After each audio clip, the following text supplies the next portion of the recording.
Greetings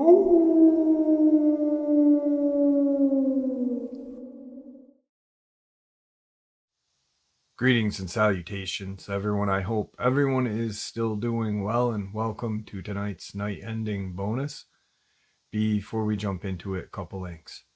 As many of you know, I rely on Patreon, PayPal, channel membership, and the merch to help the channel to continue to grow and go. Links to Patreon, PayPal, and channel membership is in the description below. Merch displayed directly under the video. Also, Dogman Frightening Encounters, Volume 1 through 3, the audiobook versions. They were written and researched by Tom Lyons, narrated and produced by me, Jeff Nadolny. Those audiobooks are available on Audible, Amazon, and iTunes, links to which are also in the description as well. And finally, last but definitely not least, if you'd really like to help support the channel to continue to grow and go, simply subscribe. It doesn't cost you a cent. Click that like button, takes half a second. If you don't want to miss out on any of the informative uploads I put out daily, click that bell icon, and folks, please leave a comment. Why? Well, because all these things really do help the channel to continue to grow and go. And folks, they definitely do matter. Now everyone, I have taken far too much of your time. Let's jump in to tonight's night ending bonus, shall we? Today's first subscriber, Michigan Dogman Encounter. Good day to you, Jeff. Hope all is well with you and your family. I finally got up the strength to write down my first encounter when I was a teen. I was 14 years old. It was mid-July in 1984. I went with my parents and my sister to our uncle and aunt's house in Greenville, Michigan, where in the back of their property was a state forest. So it was a late Saturday morning. I took my camera and went for a walk in the woods. I used to be a really good photographer, so I used to take pictures of birds and other wildlife. While I was walking through the woods came to an embankment, so I started to walk down this embankment, and off to the right was a 6-foot-high dirt mound.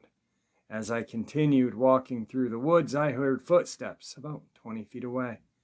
I thought, something's following me, but I just brushed it off, so I continued to walk through the woods, where I came to an opening/clearing in the woods, where I started photographing woodpeckers and some sparrows.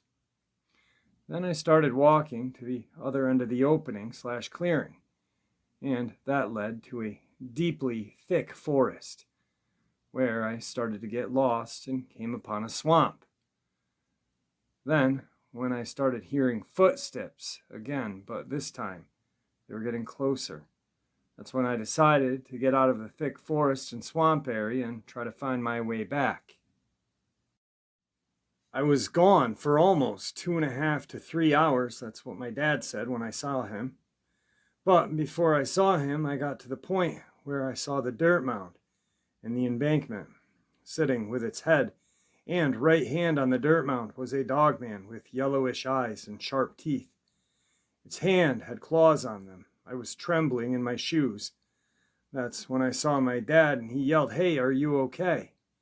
I said, "Yeah, but this is after I had soiled myself."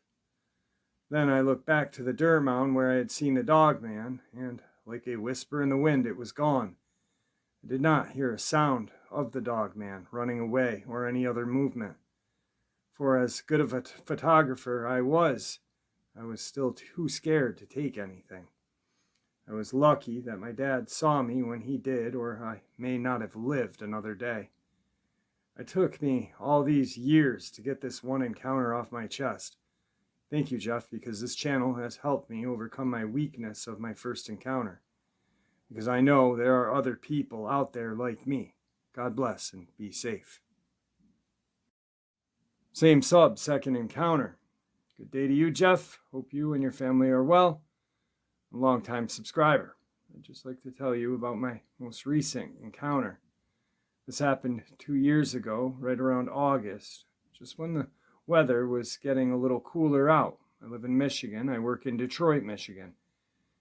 I work the afternoon shift from 3:30 till 2:30 a.m. or 3 a.m. This day I got out of work at 3 in the morning. I was driving on Connor going towards I-94. There was a black Ford F-150 in front of me when I saw the Ford hit its brakes.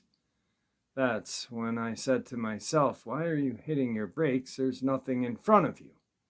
Then I saw it. Big black furry tail and running on all fours. I said to myself, "That's a big dog," but when I looked closer, it was taller than the 3-foot bike trail markers on the side of the road.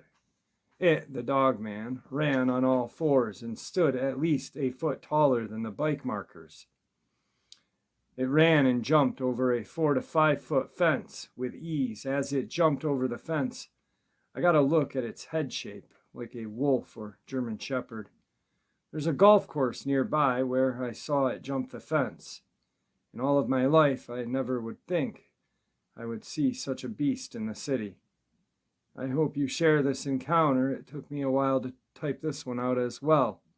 I finally decided to send it. Same sub, final encounter. Good day to you, Jeff. Hope you and your family are doing well. Here is my last encounter I've had. I go camping in my RV. My wife, myself, our 4 dogs, and sometimes my son comes along. We usually camp in the middle of the state of Michigan, close to water. This encounter happened about 2 years ago, September 2018. I usually do not go to bed until 4 in the morning because how my work schedule is. When this encounter happened, I was taking 2 of the 4 dogs for a walk. This was right about 2 in the morning. As we were walking, I noticed that all the wildlife had gotten real quiet. I thought that was odd because my dogs did not bark. Then my dog Bailey, he is a lab and hound mix, started sniffing the air and looking around. Then he made this moan like he wanted to leave. That's when I started looking around by the wood line of the campsite, and then I saw it in the faint distance, a pair of yellowish glowing eyes, about 4 or so feet off the ground. That's when I said to the dogs, "Well, it's time to go back to the RV." So we walked as fast as we could, which seemed to take forever, but was only 10 minutes.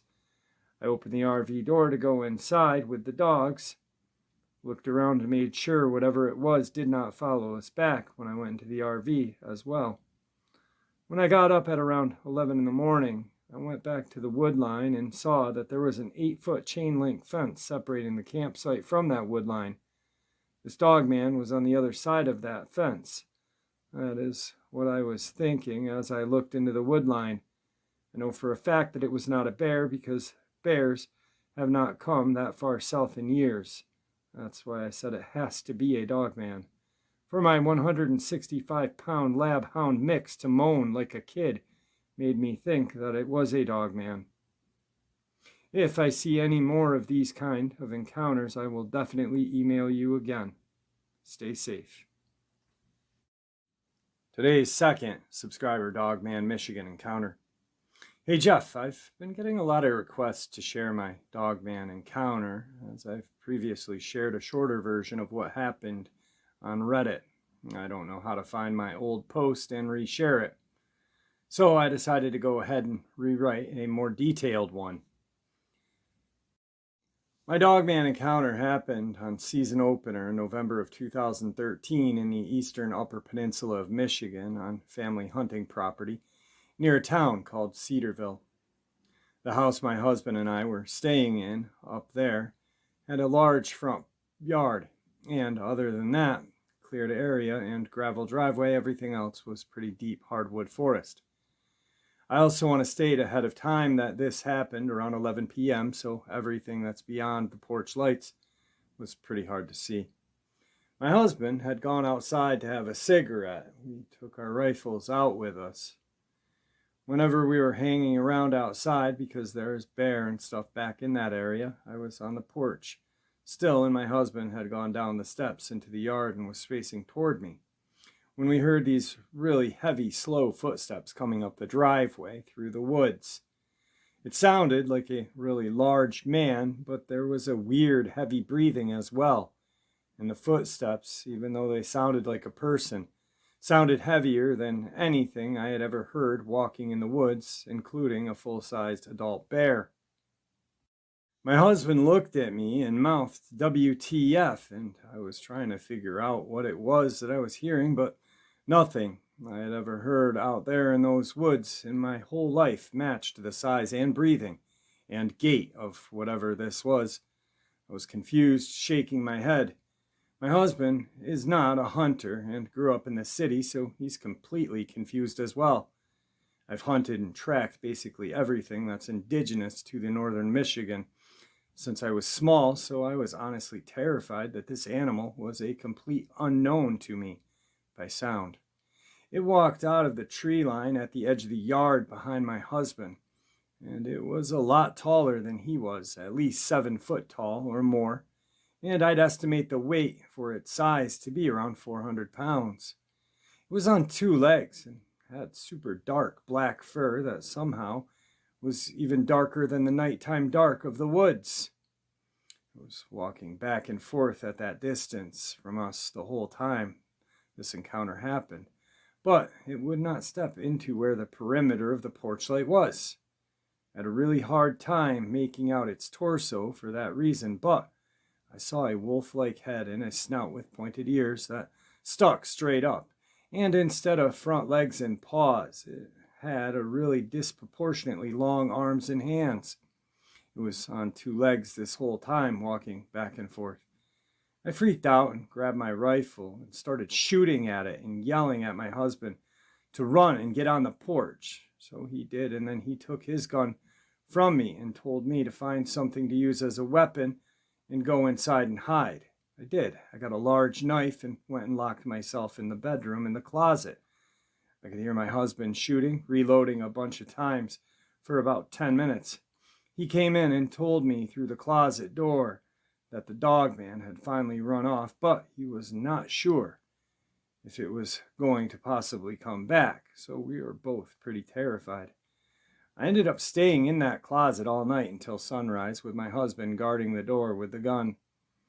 He told me that he thought I had hit it when I was shooting at first, but the next day we didn't find any blood or hair or anything, which I thought was weird because I really thought I must have shot or wounded it a couple times.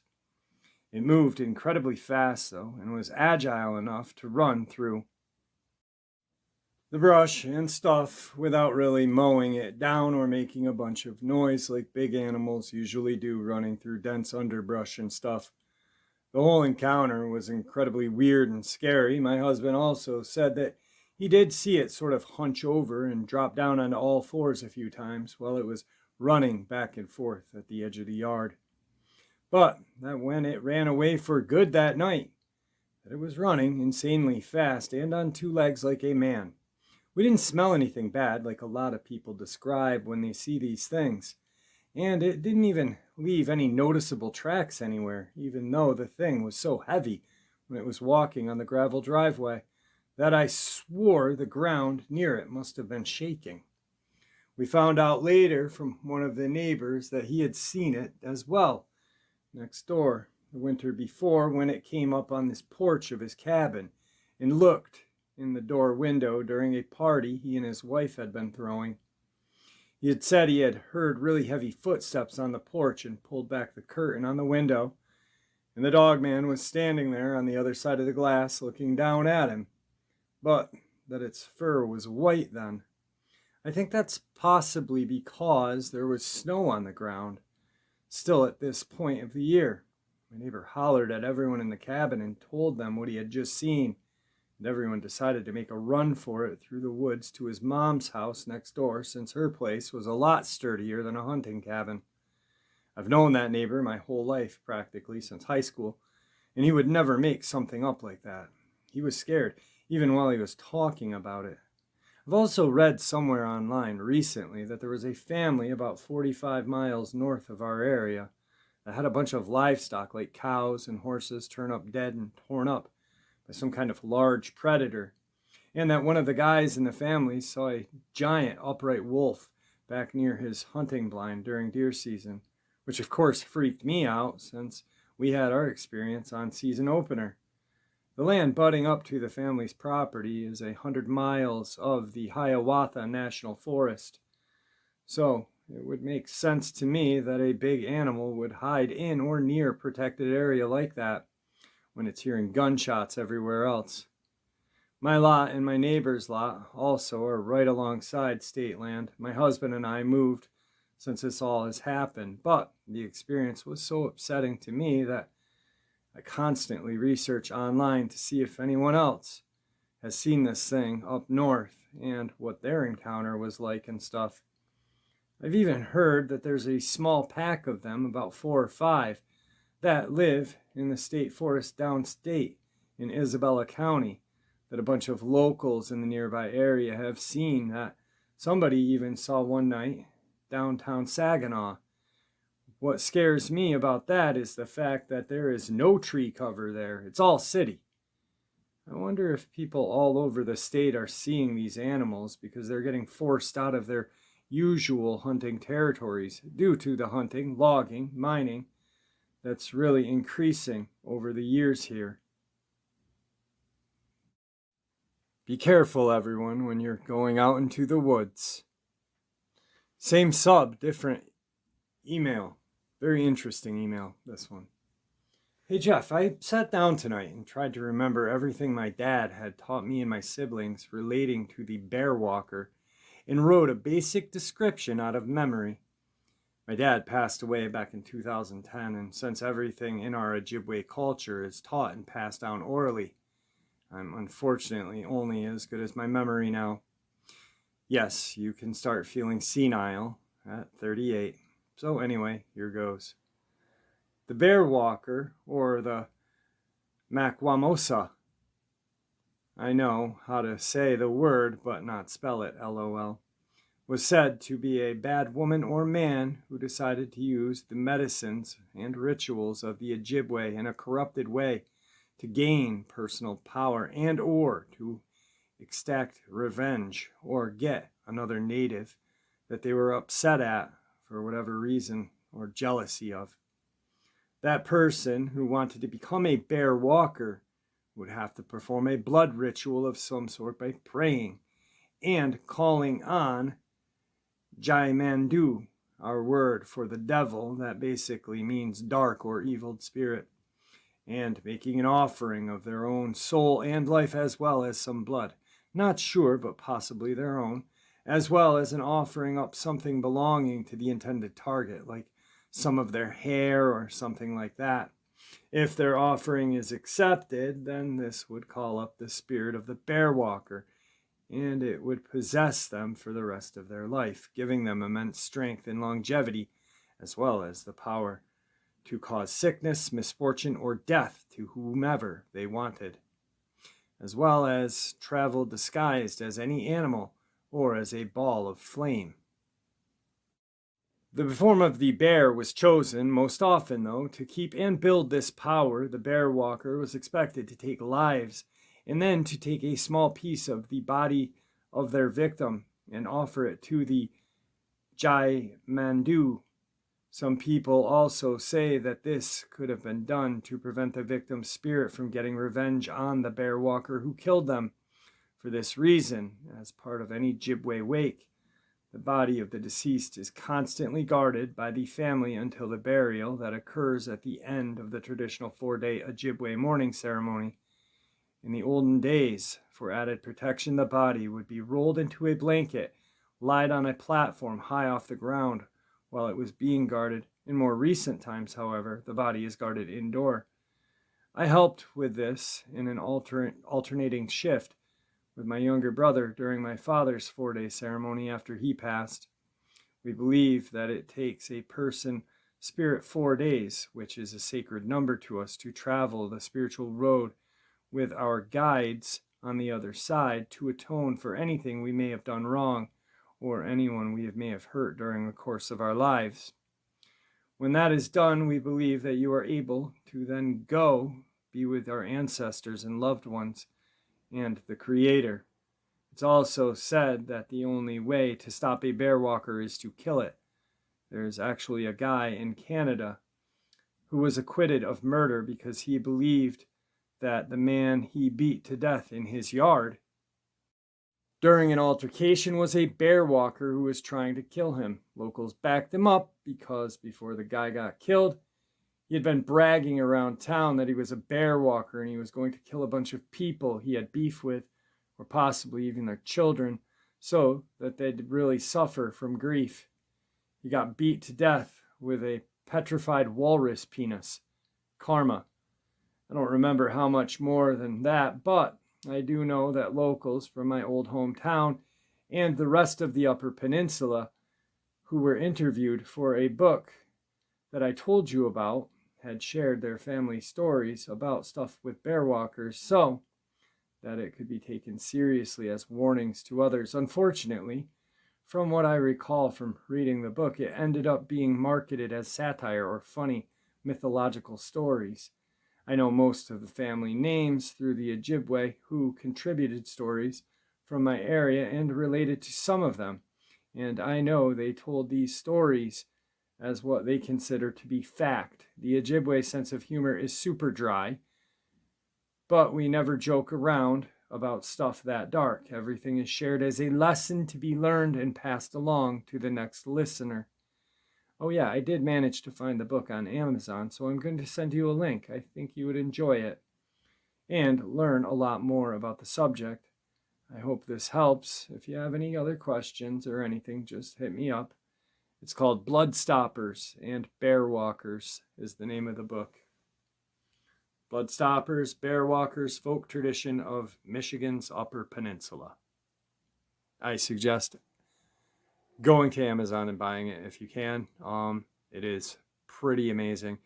Actually, after this subscriber and I had communicated a little bit, she was actually on the channel and told her encounter. I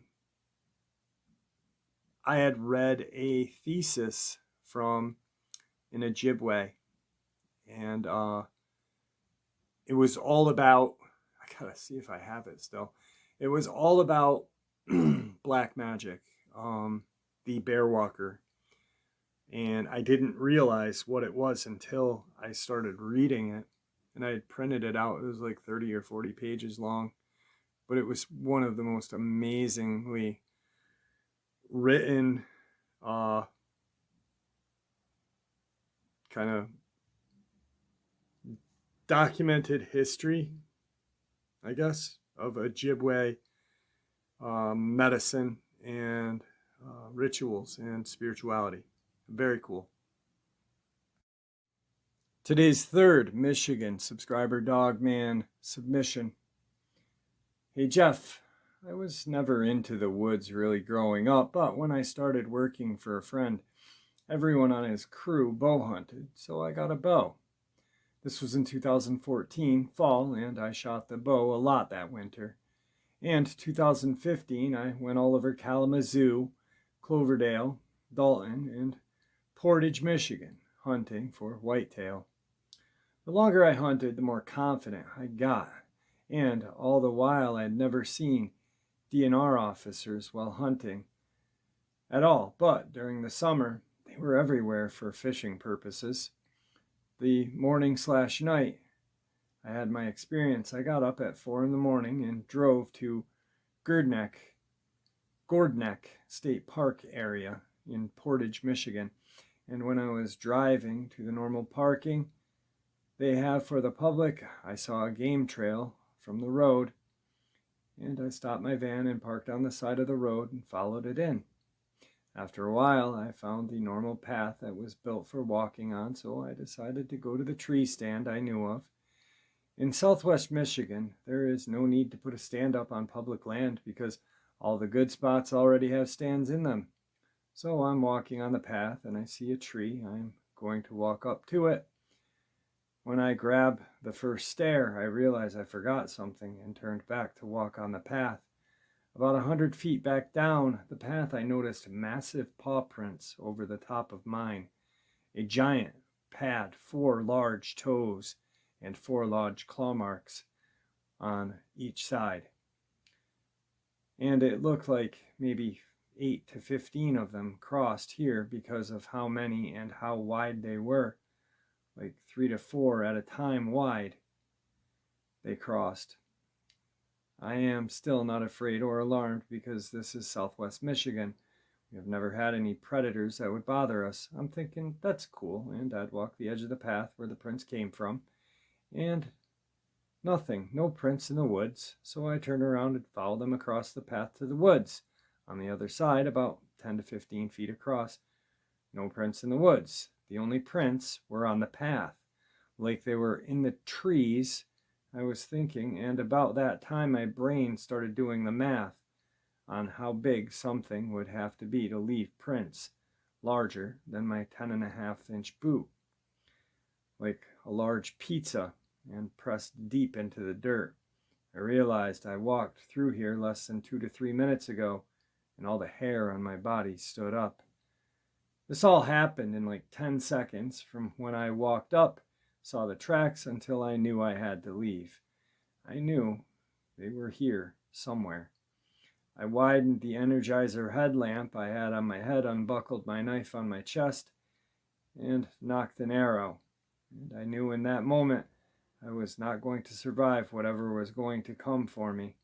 I decided I was going to shoot the fastest shot I ever shot into a soft spot, slash with my knife, leaving enough of a mess on the trail so someone could have a clue of what happened to me. I would not be taken into the night without a trace.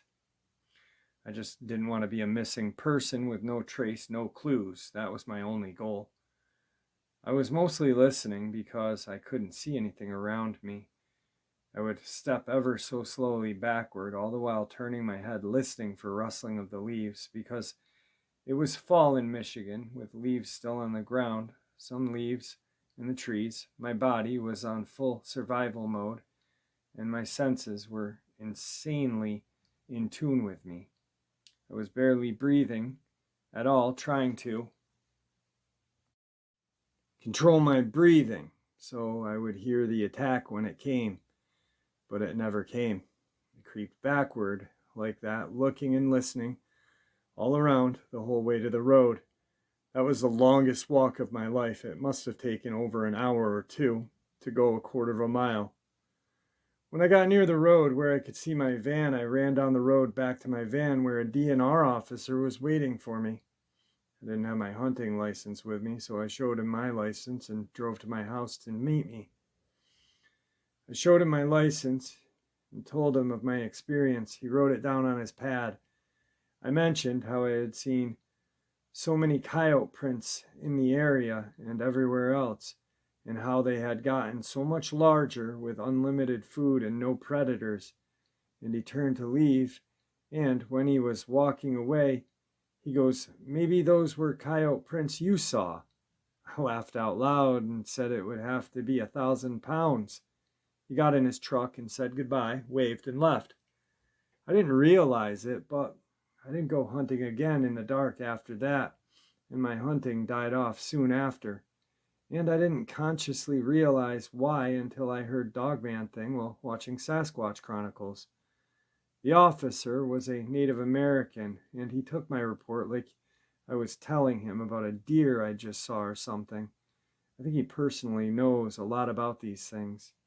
He just had this calm, knowing energy about him. I would like to speak to him about whatever he had talked about. I think the only reason he said maybe coyote because I was so clueless to what it could have been, that he thought maybe he could plant that thought and I would go with it and not think something else or look further into it. And I didn't really at the time. That's what's weird. I think I didn't want to know what was out there.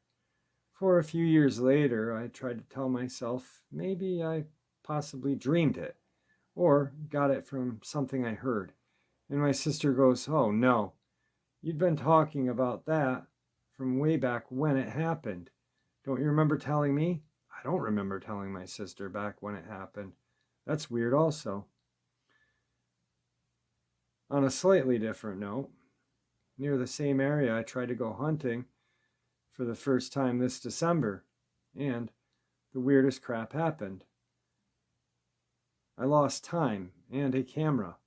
I'm still puzzled on this one, and I don't feel like typing right now. I'll tell you later if you want. And today's final Michigan, alphabetically, state by state, Dogman subscriber submission. Hey Jeff, thanks for getting back to me so quickly.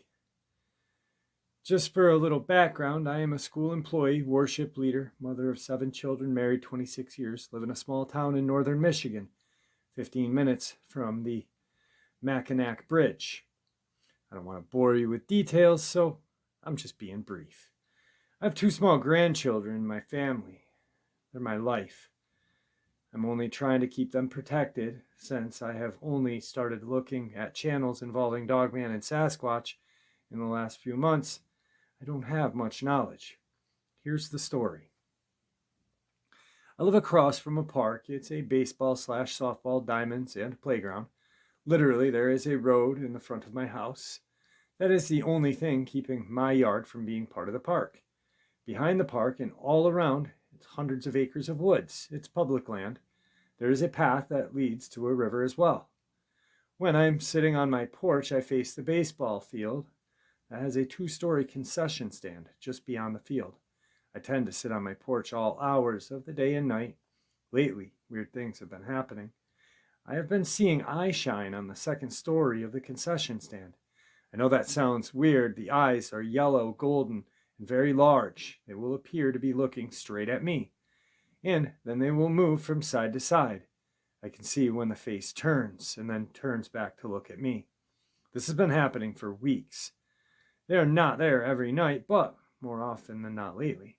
My pit bull has been having odd behavior as well. When the yellow eyes are shining, he will not come outside.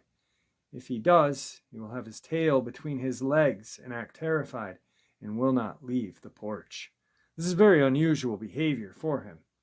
A few nights ago, I saw a set of red eyes and another set of eyes with the yellow eyes. They were both swaying back and forth and turning their heads side to side back at me. I get a very deep sense of dread when the eyes are looking at me. Then I was in my bedroom, which is at the back of the house, with my window open. I heard a whistle that was right outside of my window. I quickly shut the window, but I didn't see anything, and that freaked me out. I've also mentioned this to a few family members, but they're not interested in hearing about it. They think I'm off my rocker, sadly. The thing that concerns me is that my children are still living at home. They come and go at all hours of the night, and they have no fear of what could be out there. I have been learning so much from your channel and believe these creatures exist.